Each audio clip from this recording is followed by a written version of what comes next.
بچوں کے لیے کچھ ٹائم نکالو، یاد رکھو، ٹائم نکال کے بچوں کے جہاں دیگر تربیتیں کرتے ہیں، ہم پوچھتے ہیں پتر سکول کیسا جا رہا ہے، کون سی میڈم اچھا پڑھاتی ہے، فلانا کیا ہے، ٹیچر کیا ہے، کام کرتے ہو کہ نہیں، اول آئے ہو، یہ سب چیزیں پوچھتے ہیں نا۔ ایسے ہی بچوں کی تربیت میں ایک ضروری چیز یہ ہے، اللہ کی توحید بچوں کو پاس بٹھا کے بتاؤ، میرے پتر اس کائنات کا کوئی مالک نہیں اللہ کے علاوہ، اللہ کے علاوہ کوئی پتر سجدے کے لائق نہیں، کوئی نظر نیاز کے لائق نہیں۔ یہ باتیں بچوں کو سمجھائیں۔ میں نے آپ کو بتایا تھا کہ نبی اکرم صلی اللہ علیہ وسلم بنی ہاشم کے بچوں کو اکٹھا کر کے نا، نبی علیہ السلام ان کو اللہ کی توحید کی باتیں، چھوٹے چھوٹے بچے، چھوٹے چھوٹے، کائنات کا امام ان کو باتیں سکھایا کرتا تھا اللہ کی توحید کی، کہ اللہ کے علاوہ کوئی مالک و مشکل کشا، کوئی نفع نقصان کا مالک پتر نہیں۔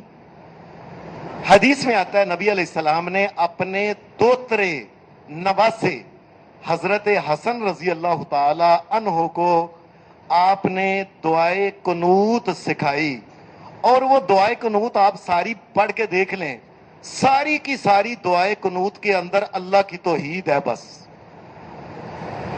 یعنی جس وقت بندہ، آپ نے بتایا کہ جب آخری رکعت کے اندر تم پڑھو اللہم اہدنی فی من ہدیت وعافنی فی من عافیت وتولنی فی من تولیت وبارک لی فی ما آتیت وقنی شر ما قضیت فإنک تقضی ولا یقضی علیک انہ لا یذل من والیت ولا یعز من عادیت تبارکت ربنا وتعالیت۔ آگے کیا ہے؟ کیوں جی؟ اس کے آگے کیا ہے؟ یاد رکھنا میری بات، اس کے بعد دھیان سے سن لیں، اس کے بعد ہے لا من جاء منک الا الیک۔ اور یہ جو ہم پڑھتے ہیں نا نستغفرک ونتوب الیک، اللہ کی قسم یہ کوئی نہیں، دیکھو ساری زندگی گزر گئی ہماری، ساری زندگی گزر گئی ہے، کسی نے بتایا ہی نہیں، ہم پڑھتے جاتے ہیں نستغفرک ونتوب الیک وصلی اللہ علی النبی محمد، اور یہ ہے نہیں، یعنی 60 سال کے 70 سال کے ہو گئے، لوگوں نے، علماء نے بتایا ہوگا، لیکن ہم پڑھتے ہیں اپنے پاس سے کہ پھر بھی چھوڑتے۔ اس کے بعد کیا ہے؟ تبارکت ربنا وتعالیت لا من جاء منک الا الیک۔ اب اس کا ترجمہ کیا ہے؟ اللہم اہدنی فی من ہدیت، اپنے نواسے کو، اور حضرت حسن کی عمر کتنی سی؟ 7 سال۔ جب محمد الرسول اللہ فوت ہوئے اس وقت ان کی عمر 7 سال تھی، 7 سال۔ اب 7 سال کے بچے کو کیا سکھایا جا رہا ہے؟ اللہم اہدنی فی من ہدیت، یا اللہ مجھے وہ ہدایت دینا جس کو تو ہدایت کہتا ہے نا، مجھے وہ اس ہدایت پہ زندگی قائم رہے۔ وعافنی فی من عافیت، یا اللہ مجھے دنیا اور آخرت میں ہر قسم کی پریشانیوں سے بچا کے رکھنا، تیرے علاوہ کوئی اور بچا سکتا، کوئی اور بچا سکتا؟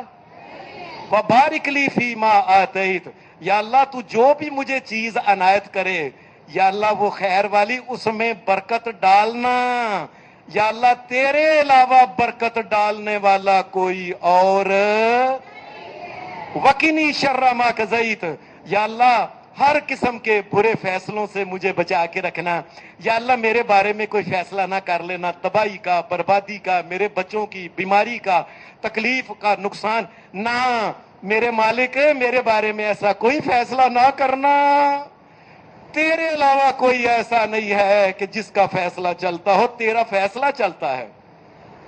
فَإِنَّكَ تَقْضِي وَلَا يُقْضَى عَلَيْكَ، یا اللہ تیرا حکم اور تیرا فیصلہ چلتا ہے، تیرے علاوہ کسی کا فیصلہ چلتا۔ وَقِنِي شَرَّ مَا قَضَيْتَ، برے فیصلوں سے مجھے بچا کے رکھنا۔ فَإِنَّكَ تَقْضِي وَلَا يُقْضَى عَلَيْكَ، کیونکہ تیرا فیصلہ چلتا ہے، تیرے خلاف کسی کا فیصلہ چل سکتا۔ اِنَّهُ لَا يَذِلُّ مَن وَالَيْتَ، یا اللہ وہ بندہ کبھی ذلیل نہیں ہو سکتا جس کے پیچھے تو ہو۔ واہ میرے مالک، یہ چھوٹے بچے کو سکھایا جا رہا ہے، لا یذل من والیت، یا اللہ جس کے پیچھے تو ہو نا، اس کو کوئی ساری دنیا مل کے ذلیل نہیں کر سکتی۔ ولا یعز من عادیت، اور میرے مالک جس کے ساتھ پھر تو دشمنی شروع کر دے ساری کائنات مل کے بھی اس کو بچا سکتی. تبارک ربنا وتعالیت، اللہ ساری برکتیں تیرے پاس ہیں. وتعالیت، اور سب سے اونچی اور اعلیٰ اور عرفہ ذات تیری ذات ہے. لا ملجأ منک الا الیک، یا اللہ تیرے علاوہ کوئی اور نجات دے سکتا، یا اللہ کوئی اور نجات، تو نجات دے تو نجات ملتی ہے، تیرے علاوہ کوئی اور نجات نہیں دے سکتا. یہ نبی علیہ السلام چھوٹے بچے کو سکھا رہے ہیں. کہنے کا مقصد ہے اپنے بچوں کو پاس بٹھائیں، ان کو بتائیں اس دنیا میں یہ جو جتنے بھی بنے ہوئے نا، یہ بڑے بڑے مزارات جو بنے ہوئے ہیں، بڑے بڑے اونچے اونچے اور نیوے نیوے، یہ سارے اللہ اور اس کے رسول کے حکم کے خلاف بنے ہوئے ہیں. کائنات کے امام محمد رسول اللہ صلی اللہ علیہ وسلم نے قبر کو پکا بنانے سے منع کیا ہے. قبر کو صرف پکا نہیں بنایا جاتا، پکا بھی بنایا جاتا ہے، ان کا طواف کیا جاتا ہے. اللہ کے گھر کی طرح، اللہ کے گھر کی طرح اس کے اوپر اچھاڑ غلاف چاڑے جاتے ہیں، اور اللہ کے گھر کی طرح ان کا عطر کے ساتھ ان کو دھویا جاتا ہے. بیٹے یہ غلط ہے، اس کو بتائیں. پتر کسی قسم کی قبر کے اندر اٹ لگانا جو ہے، کوئی مجبوری بھی ہو تو الگ بات ہے، ویسے جو قبر کے اوپر اٹ کسی قسم کی لگانا یہ حرام ہے، ناجائز ہے. جو لوگوں نے بڑے بڑے بنائے ہوئے ہیں سارے کے سارے جو ہے یہ اللہ اور اس کے رسول کے حکم کے خلاف ہیں. ایک اللہ کی ذات ہے جو ہمیشہ رہنے والی ہے، وہی خیر ڈالنے والی ہے، اس کے علاوہ کوئی اور خیر ڈال سکتا. اور جو آپ لوگ پڑھتے ہیں اللہم انا نستعینک، یہ جناب عمر فاروق پڑھا کرتے تھے وطر والے قنوت میں نہیں بلکہ مصیبت والے قنوت میں. کب پڑھتے تھے؟ ایک ہوتا ہے وطر والا قنوت اور ایک ہے مصیبت. جب امت پہ مصیبت آئی ہو تو نبی علیہ الصلوۃ والسلام سے ثابت ہے کہ آپ کسی بھی نماز کی آخری رکعت میں، کسی بھی نماز کی آخری رکعت میں رکوع کے بعد دعا کیا کرتے تھے. تو جناب عمر فاروق نے اللہم انا نستعینک کا یہ دعا پڑھی ہے مصیبت والے قنوت میں، قنوت نازلہ میں. وطر والے قنوت میں جو دعا آپ سے ثابت ہے وہ ہے اللہم اہدنی، ابو داؤد شریف کا حوالہ ہے، حصن المسلم میں یہ دعا بھی آپ کو مل جائے گی. ایک بھائی سوال کرتے ہیں کہ وطر میں دعائے قنوت رکوع سے پہلے کی جائے گی یا رکوع کے بعد؟ تو گزارش یہ ہے کہ امام نسائی اور ابن ماجہ روایت کرتے ہیں جناب ابی ابن کعب رضی اللہ تعالیٰ عنہ سے، وہ کہتے ہیں کہ نبی علیہ الصلوۃ والسلام وطر نماز 3 رکعتیں پڑھا کرتے تھے. پہلی رکعت میں سبح اسم ربک الاعلیٰ کی تلاوت کرتے یعنی کہ سورہ فاتحہ کے بعد، اور دوسری رکعت میں قل یا ایھا الکافرون کی تلاوت کرتے، اور تیسری رکعت میں سورہ قل ھو اللہ احد کی تلاوت کیا کرتے تھے.